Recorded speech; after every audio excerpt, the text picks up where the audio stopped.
Olá pessoal, esse aqui vai ser o primeiro dos tópicos que a gente vai estar apresentando para vocês.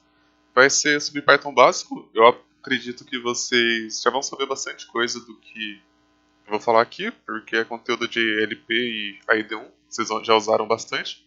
Isso vai facilitar bem. Só que agora a gente vai estar com tudo isso aí em Python, né? Em vez de C, que normalmente é o que é passado nessas matérias. Bom, o material que eu me baseei foi do professor Sidney, do FMS. Eu vou estar deixando o PDF dele na descrição do vídeo, no Classroom também. E, bom, eu queria também estar apresentando para vocês o Google Colab,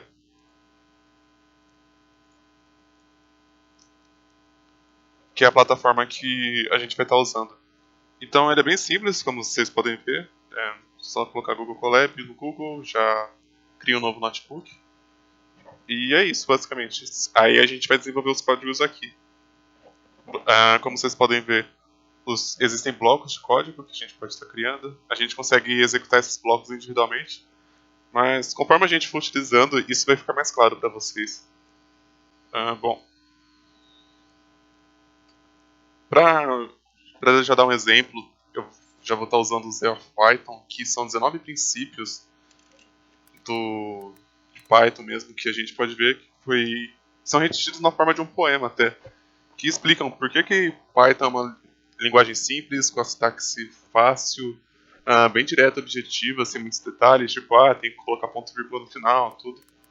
Que foi um dos pontos que o desenvolvedor, o engenheiro de software que fez essa linguagem focou. Aí, fazendo isso, a gente consegue ver essas frases e depois, se alguém quiser ver, é bem legal. Bom, algumas semelhanças de Python com outras linguagens são, por exemplo, os inteiros, reais, operadores, tudo isso continua sendo igual. A única coisa que realmente mais difere é que você não precisa ficar declarando variável. As strings, você continua sendo um vetor de caracteres, então você continua acessando pelo índice, consegue percorrer ela, mas nem sempre isso vai ser necessário.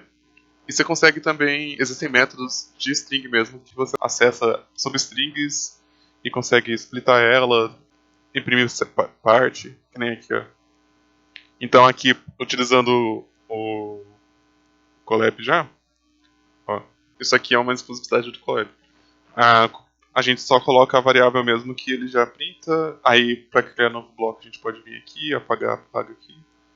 Não tem muito erro. Quanto à impressão, aqui ou a gente imprime desse jeito, que aí ele vai tratar como string, ou imprime desse jeito, que aí vai tratar como valores numéricos mesmo. Como vocês podem ver, ele só está grudando. Aqui para string, por exemplo, a gente já consegue fazer algumas coisas diferentes do que em outras linguagens, como C mesmo.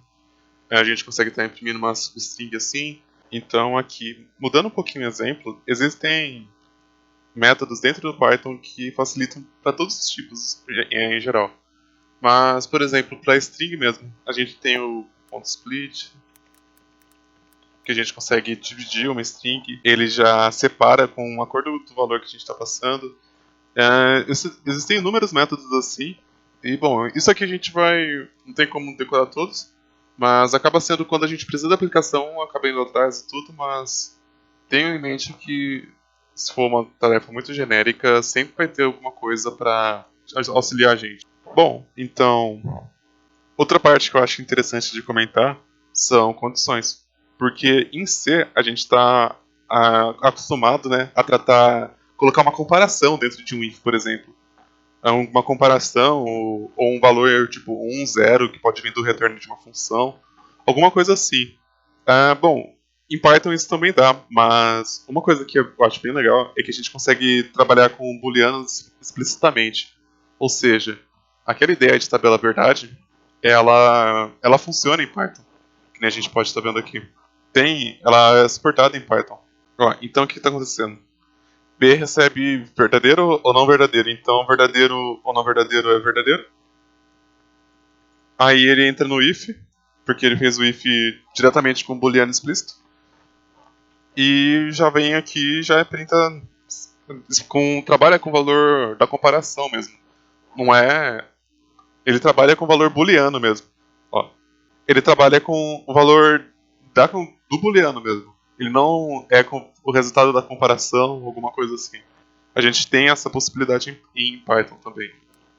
Eu acho bem legal. Aí, ó, se eu mudar ali, olha, ele já se torna false. Então ele já vem pro else. Tá vendo? Isso aqui é uma particularidade interessante de Python que a gente não está habituado a fazer em C. Bom, laços continua sendo a mesma coisa, loop. Só muda a sintaxe, não existem chaves em Python. Você tem que indentar tudo para indicar o que está dentro do loop, certo? É por indentação mesmo. E, bom, existem várias formas de iterar dentro do loop. Quando eu digo iterar, é que eu estou querendo me referir aos um loop em si ou aos loops de forma genérica. Por exemplo, se aqui, essa é uma forma de iterar em um for, por exemplo, colocando em range, e tem outras formas também, a gente vai estar vendo mais pra frente. Bom, então partindo para listas. Lista continua sendo uma estrutura de dados, assim como a lista em C mesmo, que a gente vê em AED1, com ponteiro, vetor, enfim. A lista que a gente já conhece, né? De AED1 mesmo. E, bom, só que em Python é bem mais fácil de trabalhar com ela, porque não precisa daquele monte de ponteiro, não precisa daquele monte de gambiarra. Você já tem métodos nativos de Python mesmo que cuidam de criar a lista, inserir na lista, remover da lista, que nem a gente vai estar vendo aqui, olha. Vai estar vendo aqui, ó. Como vocês podem ver, olha, eu posso colocar diferentes tipos de variáveis, diferentes valores, né? Tipos de valores, como por exemplo, um inteiro, uma string e um booleano. Eu posso colocar todos eles dentro de uma lista só, que vai continuar funcionando normalmente. Não tem nenhuma restrição quanto a isso. Ó, e essa aqui é outra forma de iterar em uma lista em Python. De iterar em Python, né, em um laço for. Certo? E a gente consegue também inserir uma lista dentro de outra. Como a gente pode estar vendo. Ó. O método append é como se fosse um insere, push, enfim, é o que adiciona um elemento na lista. Então, aqui a gente está adicionando a lista 1. E dentro da lista 1, e a lista 1 está dentro da lista 2. Então você pode ver que, mesmo tendo atribuído aqui a lista dentro de uma outra lista, ele já atualiza na própria segunda lista que ele está fazendo parte, tá vendo? Se for pensar por conjunto, é bem mais fácil. Porque é como se a lista fosse um conjunto qualquer. E, bom, esse conjunto ele pode ter qualquer tipo de coisa. E esse conjunto pode ser subconjunto também. Certo? Ele pode ser diferentes subconjuntos de diferentes outros conjuntos.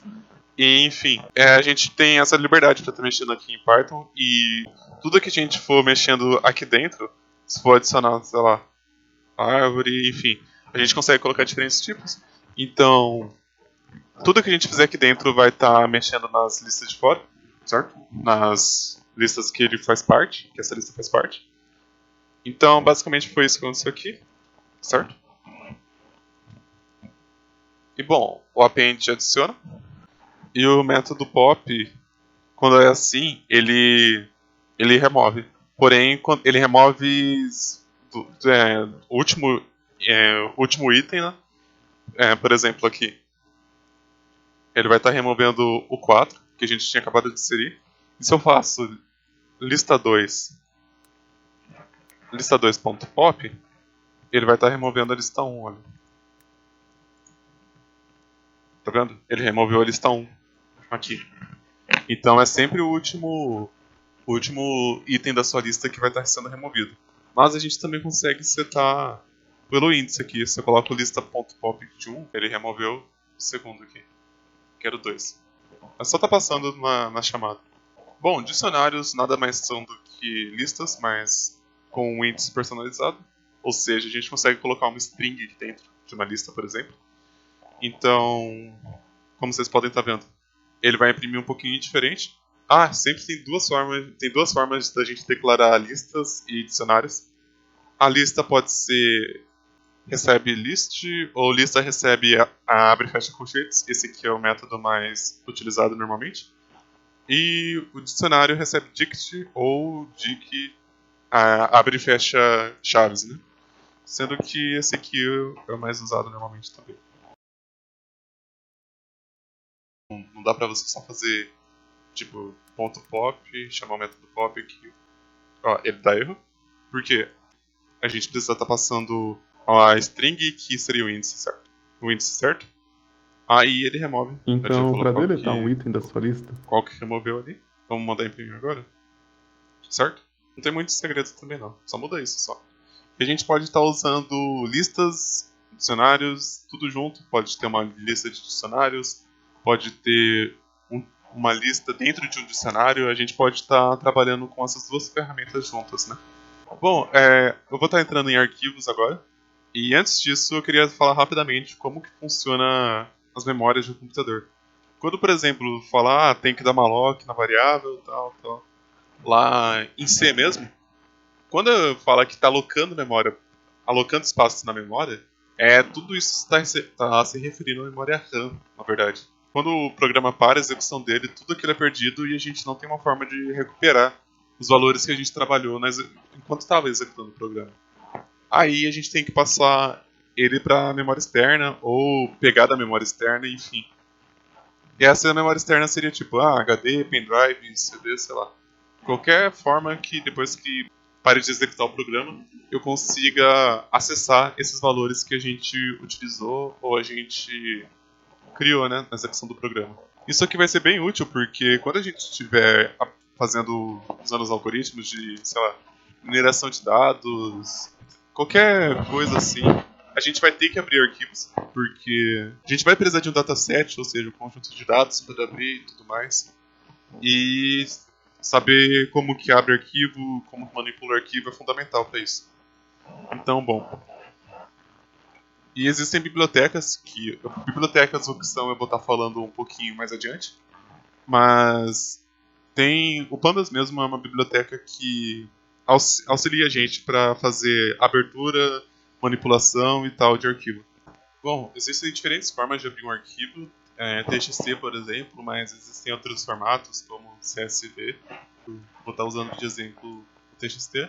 O método mais simples mesmo seria esse aqui, usando o open e passando duas strings como parâmetro, né?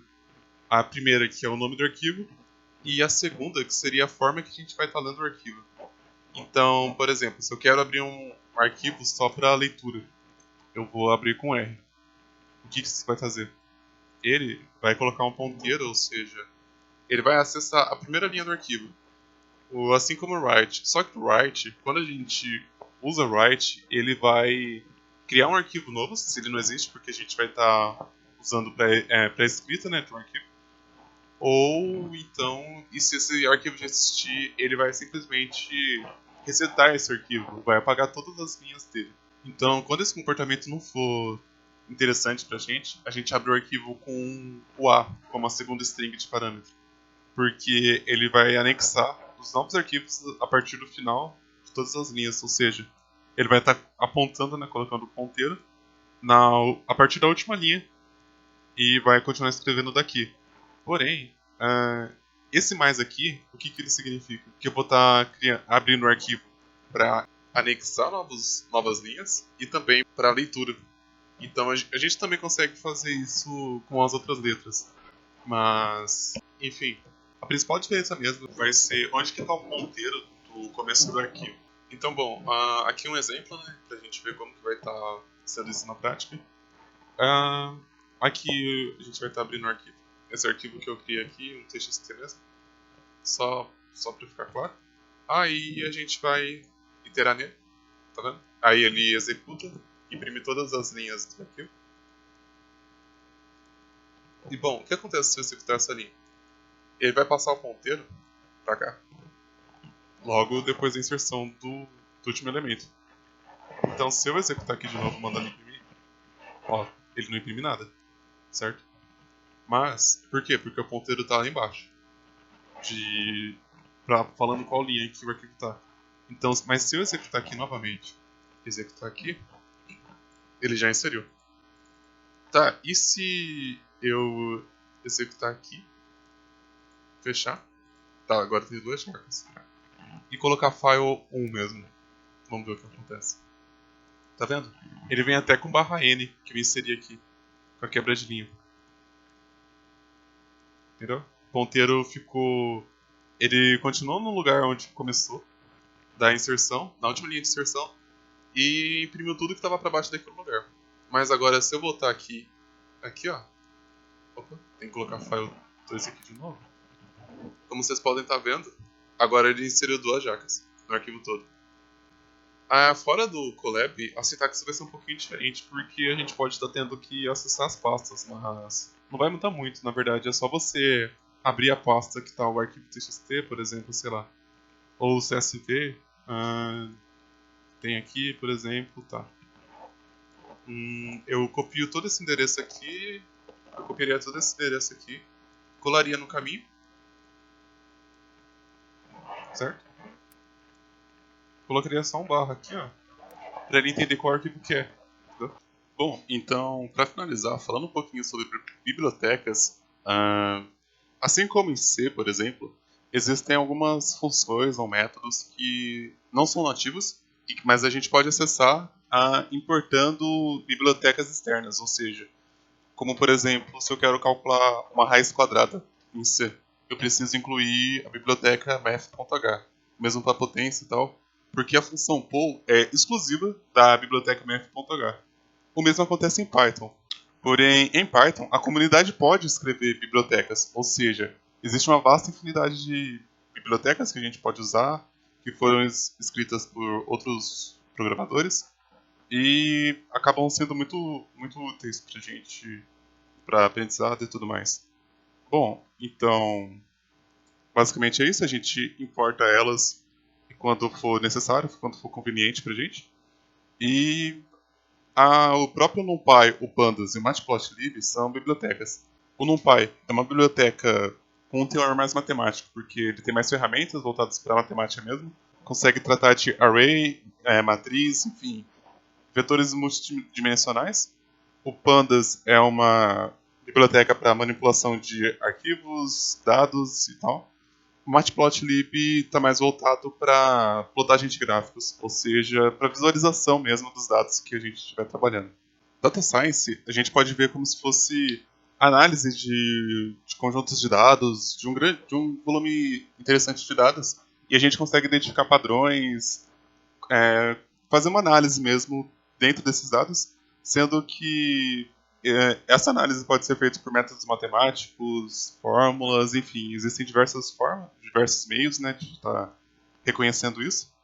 E, bom, eu acho que esses passos aqui vão ser uma boa forma de estar visualizando como que é necessário aprender essas bibliotecas, porque a coleta seria basicamente como você vai pegar os dados e abrir no seu programa em Python, na sua execução, né?